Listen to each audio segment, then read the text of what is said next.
El número de Vía Confort 2507-3883. Muy bien, vamos a darle la bienvenida, ya lo anunciamos en el bloque anterior, a Juan Carlos Fernández Lecchini, ex juez penal, profesor además adscripto en Derecho Penal de la UDELAR. Muchas gracias por acompañarnos. Muchas gracias, con mucho gusto. Vamos a estar sumando, por supuesto, todos sus insumos para este debate sobre el caso Balsedo hasta el momento, porque es un caso que obviamente todos los días está arrojando nueva información.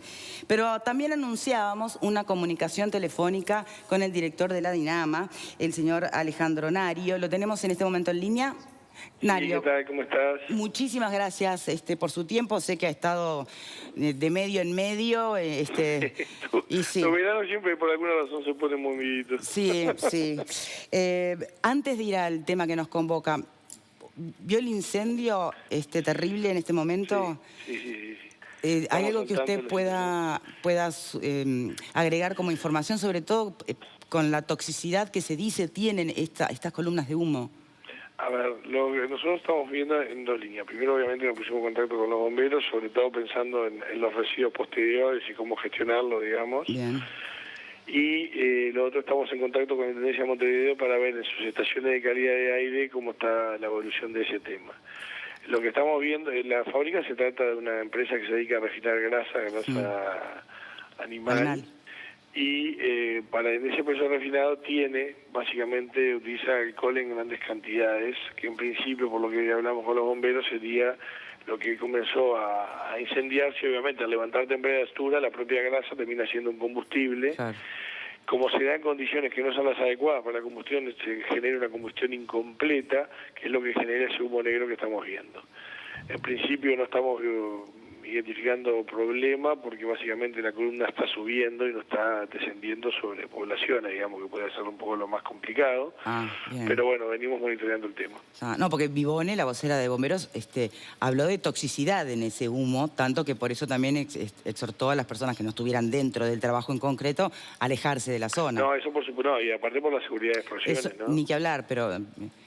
Siempre es mejor, a veces uno tiene la tendencia de querer ir a ver qué pasa, pero cuanto más lejos se puede estar mejor y dejar trabajar a la gente que está preparada para eso, ¿no? Sí, pero perdone que insista, ¿hay algún componente químico que ponga en riesgo salud de poblaciones cercanas, más allá que, como usted dice, el humo va para arriba? No tenemos identificado un químico peligroso en particular, sino más bien lo asociado a la combustión incompleta. Pero siempre mejor por una cuestión preventiva, obviamente. Lógico. La propia combustión incompleta es compleja porque tiene monóxido de carbono, o sea, tiene compuestos que obviamente no son, digamos, inertes desde el punto de vista de la contaminación, ¿no? Exacto. Bien. De todas maneras, ¿cuánto tiempo lleva o cuál es el plazo más o menos que demora en volverse de verdad inocuo todo este proceso ante un incendio de esta magnitud para el medio ambiente, que incluye a más personas, ¿no? No, bueno, eso depende de la evolución. Nosotros estamos en contacto con los bomberos, la verdad que no tengo claro los almacenamientos, sé que eso es importante, pero bueno, y también depende del éxito de los bomberos en controlar la situación, ¿no? Bien. Vamos al caso Balsedo, ¿le parece, Nario? Muy bien. Sabemos que van en direcciones paralelas, el averiguar qué pasa con las especies autóctonas que fueron encontradas en su suerte de zoológico, pero que no están permitidas en cautiverio, y en paralelo las exóticas que de alguna manera ingresaron al país y no lícitamente, porque de hecho además algunas especies están en el listado de la CITE de las que no se pueden poner en cautiverio por un tema de extinción, ¿no? Sí, yo diría que hay tres situaciones distintas. ¿Y cuál es la tercera? No, las especies nativas, digamos, ¿no? Sí. O sea, en realidad tenemos dos tipos de especies exóticas en lo que hace el Tratado Internacional de Control Transfronterizo de Especies, que es la CITES, como decía. Están aquellos que tienen prohibición, como son los, digamos, el loro hablador, exacto, que son los que se llaman clase 1, que están bajo alto riesgo de conservación. De hecho, este tipo de aves lo están porque en general los coleccionistas privados los buscan mucho porque son muy bonitos, son los clásicos papagayos, eso de multicolores y Y la verdad que es un problema porque se generó todo un tráfico que los está afectando mucho en la selva amazónica y en África también pasa, pero sobre todo en la selva amazónica. Entonces, bueno, ahí hay todo un control de eso. En el caso de las llamas y las alpacas, no están dentro de ese listado, pero para poder hacer movimientos transfronterizos necesitan también a través del CITES unos permisos especiales. Que tampoco aparecieron en la hacienda todavía. Estaban. Bien. Y la tercera situación es la de especies nativas que sin autorización eran, tenidas como zoológicos. Y diría que el cuarto incumplimiento es que para tener un zoológico se necesita un permiso otorgado también por la DINAMA. Nosotros evaluamos las instalaciones. ¿Y qué determina, cuál es el límite entre un excéntrico que quiere, más allá de que caigan otros ilícitos, como la introducción de especies no autorizadas sin permiso o las autóctonas en cautiverio que no deben? ¿Cuál es el límite entre alguien que quiera, que le encanten los animales y tener un zoológico? Y bueno, en cierto punto es discrecional, ¿no? O sea, de todas maneras, para poder tener alguna de esas especies necesita permiso. Entonces nosotros ahí vamos evaluando la situación. Primero se arranca por ahí está. Claro, en realidad acá era claro que lo es por la diversidad de especies, por las cantidades que tenía, por el espacio, ¿no? O sea, era un tipo zoológico privado, ¿no? Nario, ¿cómo trabaja la DINAMA? ¿Ustedes hacen controles específicos por rutina o simplemente responde ante denuncia de terceros? En el caso de fauna, ahí yo diría que tenemos como dos grandes líneas de trabajo, o tres si quiere. Uno es el que hacemos con Interpol para justamente combatir el tráfico internacional de especies, por lo que nosotros estamos viendo en Uruguay más bien es cuando se utiliza más de tránsito, de salida de especies capturadas en Paraguay, el norte argentino y Brasil. Y algunas actuaciones han sido en ese sentido, ¿no? O sea que Uruguay sería tránsito en lo que tiene que ver con el tráfico ilícito. Exacto, sobre todo de especies amazónicas y demás que son las más requeridas, digamos, ¿no?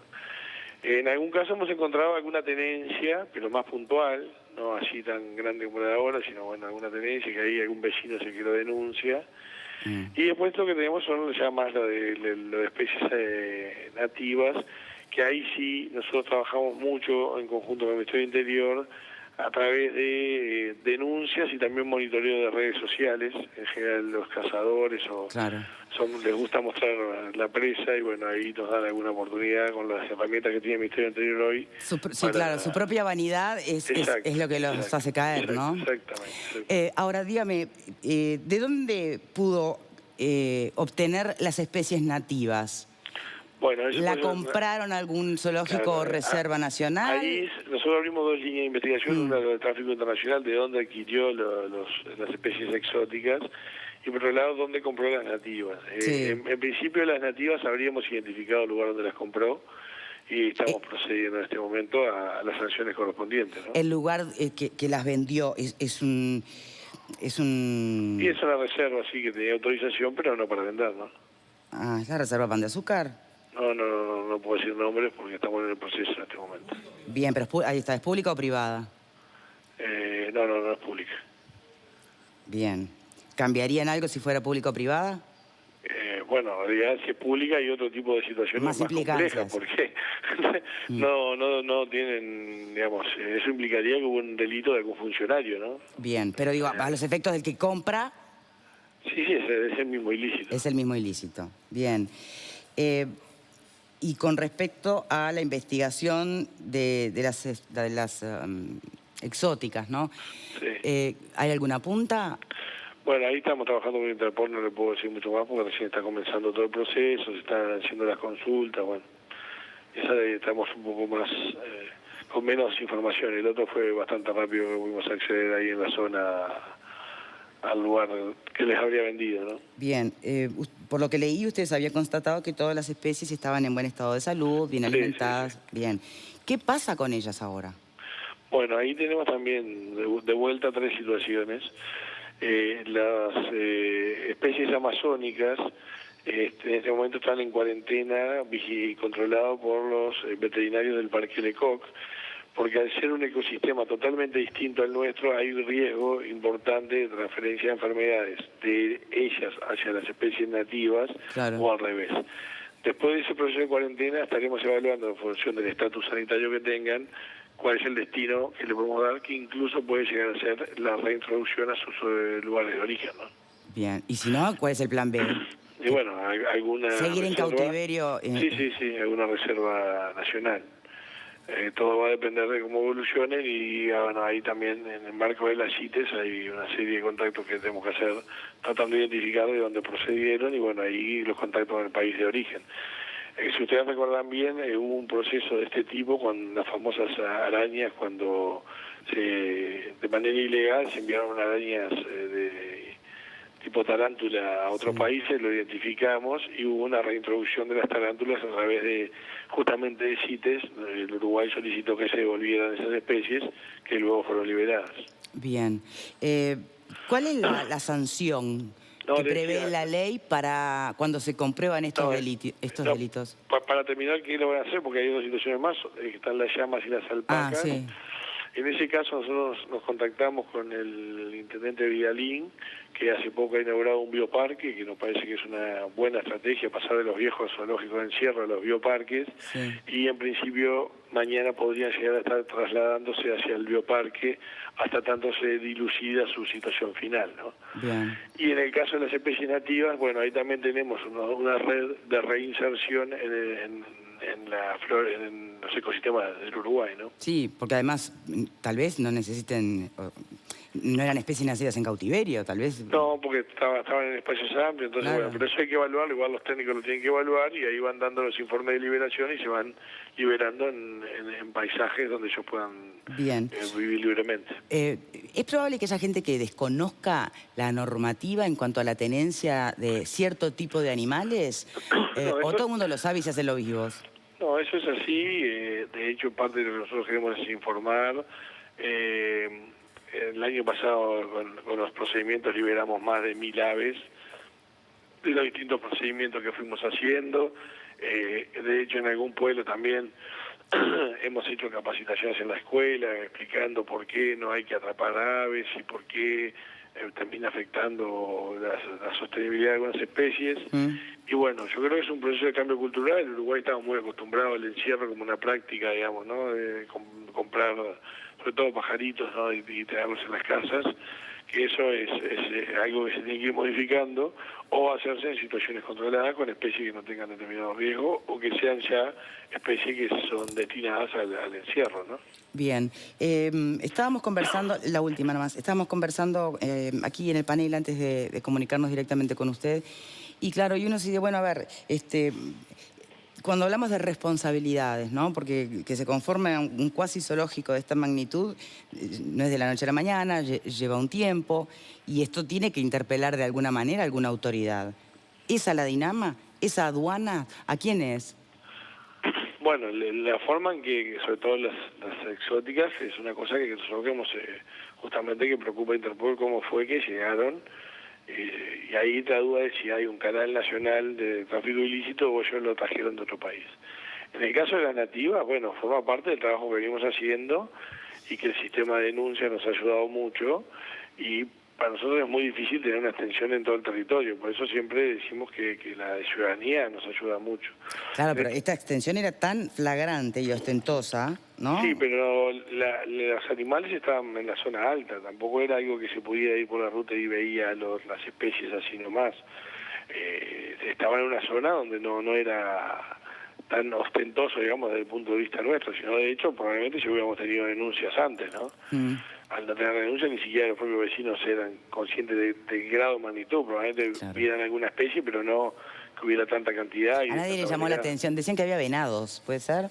Hay venados, sí. Bien, nadie le llamó la atención el venado en el cerro, ¿no. Y bueno, no sé el monte nativo que supuestamente peló para tener su visibilidad hacia la ruta. Bueno, nosotros no tenemos constancia de eso. En realidad, en la cima de los cerros no son lugares donde esté el monte nativo. En general, no, el tema es hacia abajo. Están abajo. Sí. Obviamente, eso es una cosa que se puede estudiar. En el caso de Dinama, no es quien tenga la competencia de eso, sino es la División Forestal de Ganadería. De todas maneras, nosotros hicimos consulta y en principio serían algunos montes de eucaliptus y no nativos, pero no tengo información cierta y firme respecto a eso porque no fue lo que nosotros fuimos a constatar, ¿no? Bien. No le hago más preguntas porque obviamente no me las va a poder contestar. Yo le agradezco muchísimo por esta telefónica. Sin duda, cuando haya más información disponible, podremos volver a conversar, ¿le parece? Bueno, dale, perfecto, y un saludo a todos. Muchas gracias, muchas gracias. Fernández Lequini, ¿cómo le va? ¿Qué tal? ¿Alguno le llamó la atención? Ale, yo sé que querías participar, pero... No, para aprovechar la distancia, que nos diga de qué manera este no es el único caso, obvio, ¿no? Bueno, si alguien ve algo, si ve un, como decís vos, hay un venado, creo que he visto un lindo venadito, ¿no? ¿Qué haces? ¿A dónde llamás? ¿Qué activás? ¿Qué puerta golpeás? Ese es un asunto sobre el cual sigo creyendo que la corremos de atrás. Igualmente sería casi que hasta irónico que terminara siendo juzgado por un delito de tenencia ilícita de aves exóticas. No, pero no estoy hablando de este hombre. No, pero hablando de Balseo puntualmente, ¿no?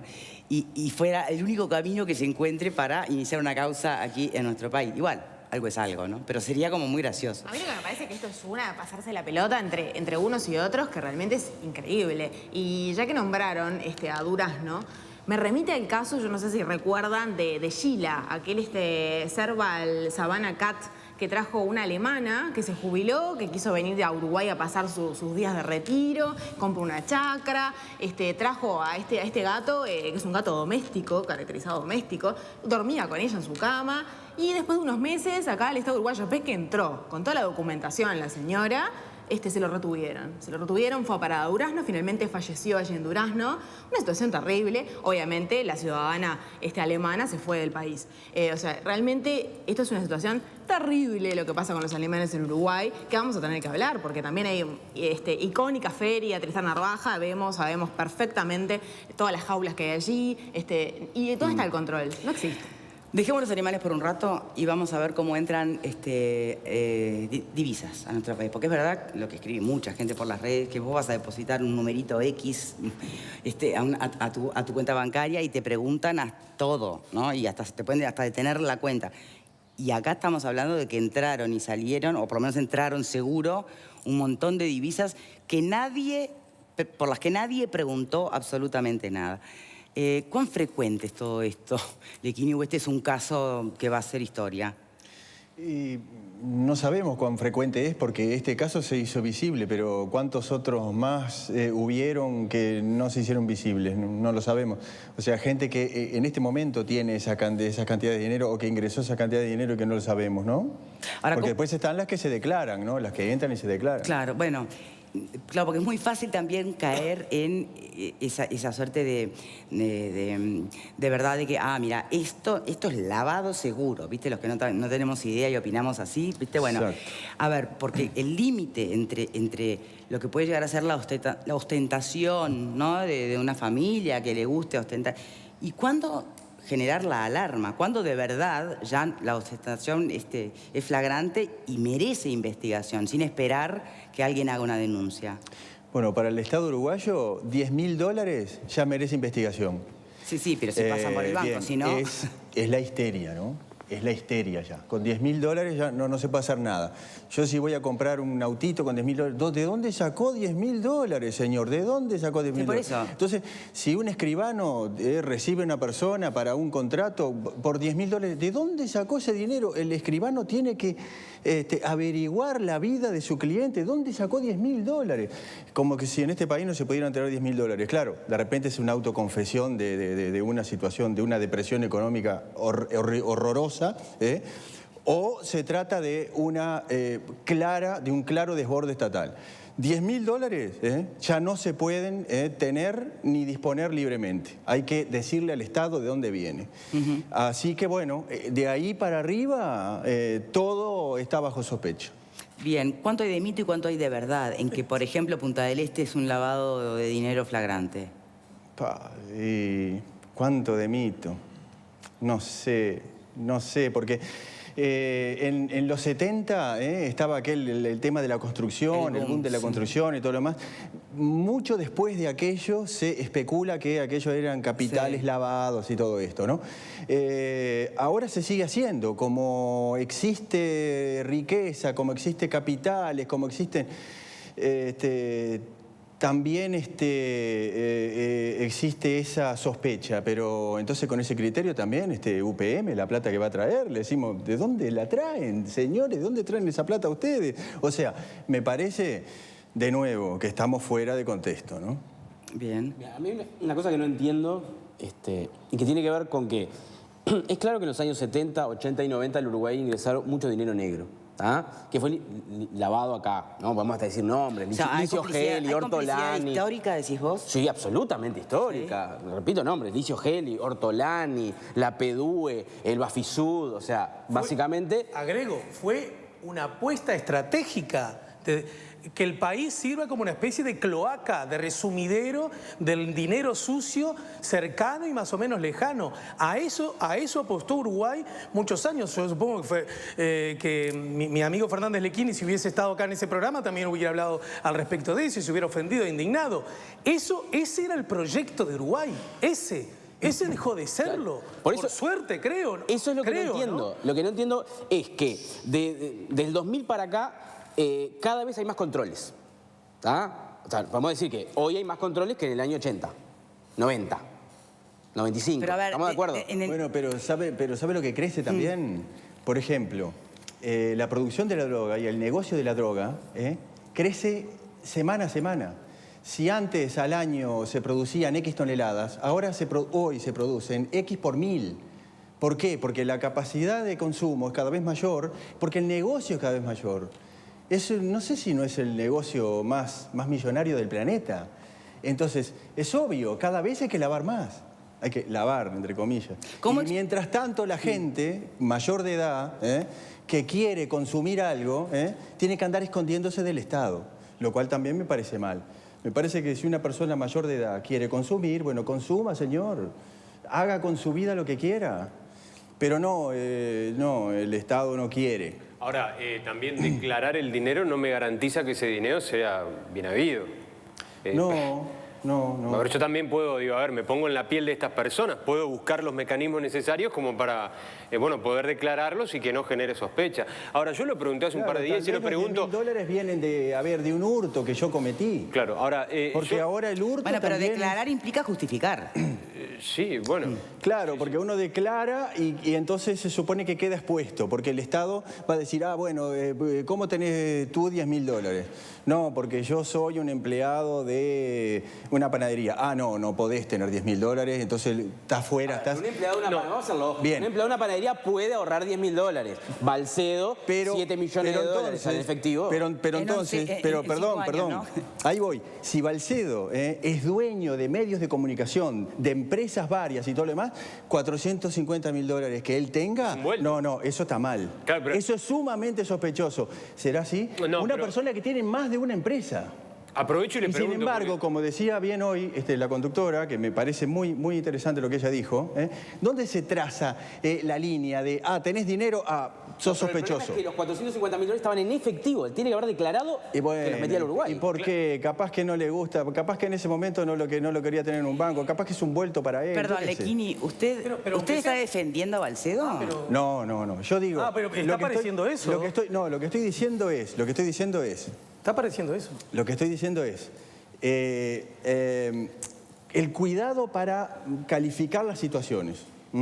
Porque Balcedo no lo va a juzgar el Estado uruguayo, lo va a juzgar el Estado argentino. A menos que se pueda encontrar causa para juzgarlo aquí. Sí, pero lo va a pedir Argentina y va a ir a Argentina seguramente. Esperemos qué dice el juez argentino. Capaz que el juez argentino, después de un año de trámite, dice, acá no encontré irregularidad. Después de todo eso, después de que el juez dijo no encontré irregularidad, él estuvo un año entero sometido a un juicio mediático en cuyo marco perdió. Fue culpable. La condena de culpabilidad no se la quita a nadie. Sí. Ahora, entonces, ¿por qué no esperar a que el juez argentino diga qué pasó con eso antes de nosotros decir, es un narcotraficante, Pero alguien está asegurando todo eso, ¿Quién dijo que es narcotraficante?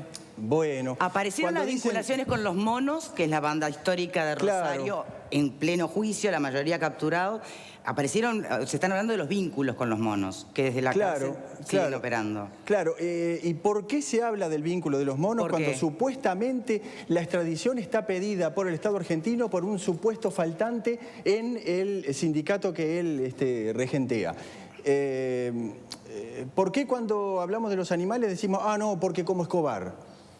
Entonces, claro, el hombre está crucificado. Acá me parece que estamos entreverando cosas. Si el individuo debe saldar una situación judicial en la Argentina, que es un país de derecho, con normas vigentes, etcétera, es un tema que, en todo caso, deberá saldarse allí. Esto no significa que nosotros, que formamos parte de un Estado civilizado, respetable y respetuoso, tenga el derecho de hacerse preguntas. Por ejemplo, si el individuo infringió la ley armando una especie de zoológico privado, ¿por qué no deberíamos hacernos preguntas?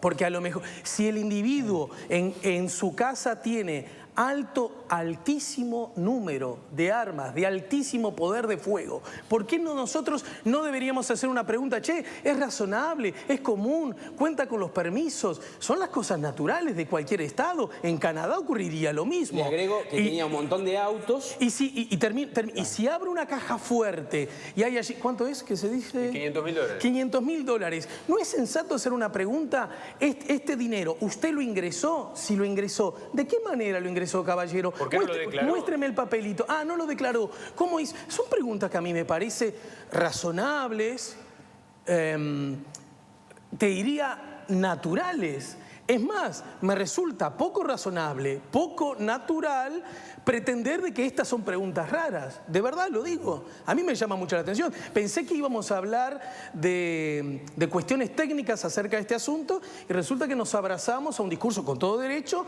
anti-Estado. Bueno, en fin. A lo mejor termina esto sugiriendo a quién tenemos que votar la próxima. Hoy escuchaba una radio, ¿no? Entonces la radio decía, no, porque Balcedo tal cosa, tal otra. Y entonces el otro periodista, el Alter, decía, claro, sí, lo que pasa es que los narcos se manejan así. Digo, eso no es una pregunta, es una afirmación. De cualquier manera. Es inadmisible. Eso que contás vos es un uso de una información de carácter inadmisible. Yo estoy de acuerdo contigo. No corresponde.